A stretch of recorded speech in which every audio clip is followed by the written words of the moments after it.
Hi everyone, welcome back to this channel. In this tutorial, I'm going to show you how to redeem your remaining party hats for code in Heartopia.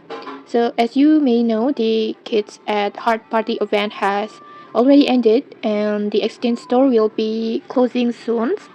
And before it disappears completely, make sure you use any party hats that you still have. And if you are no longer interested in buying the event items, you can just convert your leftover party hats into gold, which is the main currency used throughout Heartopia.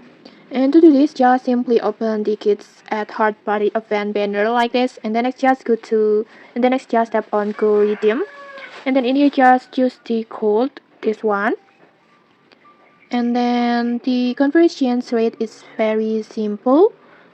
One party hat equals to 100 golds. I think it's worth.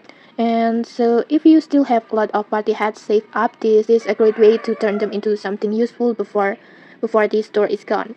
So just adjust the amount of party hats that you have like this, and then after that just simply tap purchase like this, and then just simply tap confirm, and just like that you will get the gold equals from your party hat. In here I got 340,000 gold, and I think it's so worth. And okay, that's it for this quick tutorial. If this video helped you, don't forget to like, comment, and subscribe for more tutorials. Thanks for watching, and see you.